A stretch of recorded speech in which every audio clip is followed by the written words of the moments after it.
వి news Telangana news కి స్వాగతం. ఓయూలో తెలంగాణ రాష్ట్ర తొలి ముఖ్యమంత్రి కేసీఆర్ జన్మదినం సందర్భంగా బీఆర్ఎస్పీ ఆధ్వర్యంలో రాష్ట్ర స్థాయి క్రికెట్ టోర్నమెంట్స్ మాజీ ఎమ్మెల్యే గాదర్ కిషోర్ ప్రారంభించారు. అబద్ధపు హామీలు గద్దెనెక్కిన కాంగ్రెస్ ప్రభుత్వం ఇవాళ తప్పించుకుని తిరుగుతుందని, కాంగ్రెస్ ప్రభుత్వాన్ని అడుగడుగున నిలదీస్తూ ప్రతి ఒక్కరూ ప్రశ్నించే దిశగా ముందుకు సాగాలన్నారు గాదర్ కిషోర్. ఓయూ వేదికగా మాట్లాడాల్సిన మేధావులంతా మోగబోయారన్నారు. ఓయూ అధికారుల వయోపరిమితి 60 నుంచి 65కి పెంచి రాష్ట్ర ప్రభుత్వం నిరుద్యోగుల నోట్లో మట్టి కొట్టిందన్నారు. కనీసం విషయ పరిజ్ఞానం లేని వ్యక్తి రాష్ట్రానికి ముఖ్యమంత్రిగా ఉండడం ప్రజల పాలట శాపమైందని తెలిపారు గాదర్ కిషోర్. ఈ కార్యక్రమంలో గెల్లు శ్రీనివాస్ యాదవ్తో సహా పలువురు విద్యార్థి నాయకులు పాల్గొన్నారు. ఫిబ్రవరి 17వ తారీఖు పుట్టినరోజు సందర్భంగా తెలంగాణ జాతిపిత, తెలంగాణ తొలి ముఖ్యమంత్రి వర్యులు వారికి ప్రతి సంవత్సరం ఉస్మానియా యూనివర్సిటీ వేదికగా పుట్టినరోజు సందర్భంగా నిర్వహిస్తున్నటువంటి క్రికెట్ టోర్నమెంట్ని ఈసారి కూడా నిర్వహిస్తూ నన్ను ఆహ్వానించి టాస్ వేయించి ఈ యొక్క టోర్నమెంట్ ప్రారంభించడం జరిగింది. మొదటి టీములుగా ఓయూ 11, అదేవిధంగా అడిపెట్కి సంబంధించినటువంటి జూనియర్స్ టీం మధ్యన పోటీ నిర్వహించబోతున్నారు. దాదాపు 36 టీములు వచ్చినాయి. ఏ సమయం ఏ సందర్భం వచ్చినా సరే దాన్ని వాడుకొని అబద్ధపు హామీలతో ప్రచారాలతో కాంగ్రెస్ ప్రభుత్వం గద్దెనెక్కింది. ఇలా మాట తప్పించుకొని తిరుగుతున్నటువంటి పరిస్థితి కనపడుతున్నది.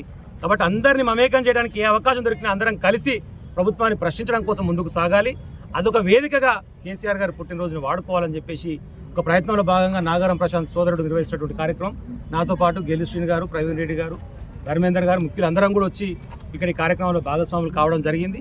ఉస్మానియా యూనివర్సిటీ నుంచి మాట్లాడాల్సినటువంటి మేధావులకు సంబంధించినటువంటి గొంతులన్నీ కూడా ఎందుకో మూగబోతా ఉన్నాయి. యూనివర్సిటీ ప్రొఫెసర్లు కాకుండా ఎవరినైనా నియమించుకోవడం వీసనని చెప్పేసి కేంద్ర ప్రభుత్వం, రాష్ట్ర ప్రభుత్వ అధికారాలను చేతులకు తీసుకుంటా అంటే కూడా ఎవరు మాట్లాడినటువంటి ఒక దుస్థితి కనపడతా ఉన్నది. మేధావులు ఎవరైతే మేము మేధావులు అని చెప్పుకొని యూట్యూబ్ ఛానల్ పెట్టుకొని మాట్లాడుతున్నారో ఈరోజు వాళ్ళు గొంతులు ఇప్పాల్సినటువంటి అవసరం ఉన్నది అని చెప్పి నేను అడుగుతా ఉన్నాను. ఒక దిక్కు బీజేపీ చేసినటువంటి దౌర్జన్యకాండ ఇష్టం వచ్చినట్టు నియమించుకోవడం అనేటువంటిది. అదే సందర్భంలో ఇక్కడ ఉన్నటువంటి అధ్యాపకుల యొక్క వయస్సును పెంచుతూ 60 నుంచి 65కు ఇక్కడ రాష్ట్ర ప్రభుత్వం, కాంగ్రెస్ ప్రభుత్వం నిర్ణయం తీసుకొని నిరుద్యోగుల నోట్ల మట్టి కొట్టేటువంటి అవకాశం కనపడుతుంది. కాబట్టే దాన్ని కూడా ప్రశ్నించాల్సినటువంటి అవసరం మన విద్యార్థి నాయకత్వానికి, నిరుద్యోగులకు అందరికీ ఉంది. వాళ్ళు కూడా మాట్లాడాలి. దయచేసి కనీస అవగాహన లేకుండా ట్విట్టర్ ఏదో, టిక్టాక్ ఏదో తెలియకుండా రేవంత్ రెడ్డి టిక్టాక్లో పెట్టినట్ట అని చెప్పేసి బ్యాన్ చేసినటువంటి టిక్టాక్ గురించి మాట్లాడుతున్నాడు. కనీసం అవగాహన లేకుండా శ్రీశైలం తెలంగాణలో ఉందంటాడు. కనీస అవగాహన లేకుండా వికారాబాద్ ఉన్నటువంటి అడవులలో ఉన్నటువంటి అనంతగిరి అడవులలో ఉన్నటువంటి హాస్పిటల్ టీబీ అయితే లెప్రసీ అని మాట్లాడతాడు. కనీస విషయ పరిజ్ఞానం లేనటువంటి ముఖ్యమంత్రి ఈరోజు తెలంగాణకు ఉన్నందుకు నిజంగా నేను సిగ్గుపడతా ఉన్నా. అందరికీ అన్ని విషయాలు తెలవాలని లేదు, కనీసం తెలుసుకునే ప్రయత్నం చెయ్యి. పబ్లిక్ ఇచ్చినటువంటి హామీలను నెరవేర్చడం కోసం ప్రయత్నం చెయ్యి. లేకపోతే ఏ సందర్భమైనా సరే దాన్ని వాడుకొని నేను ప్రశ్నిస్తూ ముందుకు సాగుతూనే ఉంటాం. నీ మీద ఒత్తిడి పెంచుతూనే ఉంటాం. ప్రజలకు చేయాల్సిన పనులు చేసేంత వరకు నీ వెంట పడుతూనే ఉంటాం. తస్మాత్ జాగ్రత్త అని చెప్పేసి హెచ్చరిస్తా ఉన్నాం. జై తెలంగాణ, జై కేసీఆర్.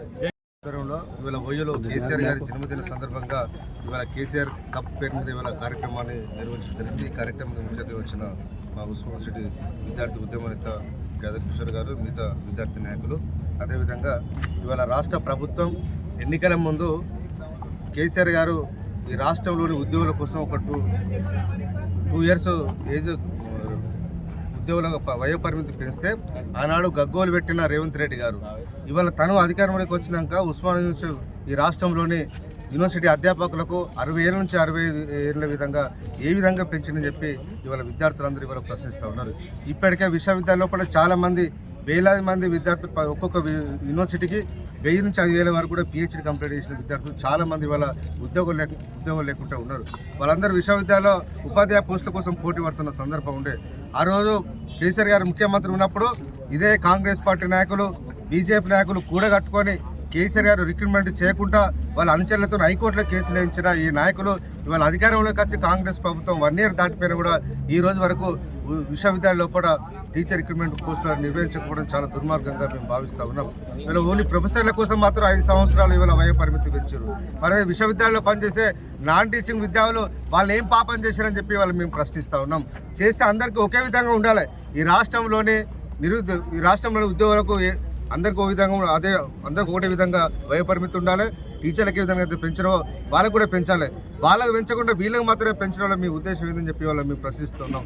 ఎన్నికల ముందు ఏజీ పెంచవద్దు, ఈ రాష్ట్రంలో చాలామంది నిరుద్యోగులు ఉన్నారు, ఎట్లా పెంచడం కేసీఆర్ అని చెప్పి ప్రశ్నించిన రేవంత్ రెడ్డి గారు ఇవాళ వీళ్ళకి ఎట్లా పెంచడం అని చెప్పి వాళ్ళు మేము ప్రశ్నిస్తున్నాం. కాబట్టి అందరికీ ఒకే విధంగా ఉండాలి. ఈ ప్రభుత్వానికి చిత్తశుద్ధి ఉంటే విశ్వవిద్యాలయంలో ఖాళీగా ఉన్న 2500 యూనివర్సిటీ అధ్యాపక పోస్టులను భర్తీ చేయాలని చెప్పి బీఆర్ఎస్ నుంచి మేము డిమాండ్ ఇస్తాను. రాబోయే రోజులప్పుడు బీఆర్ఎస్వి కార్యాచరణ తీసుకుంటుంది.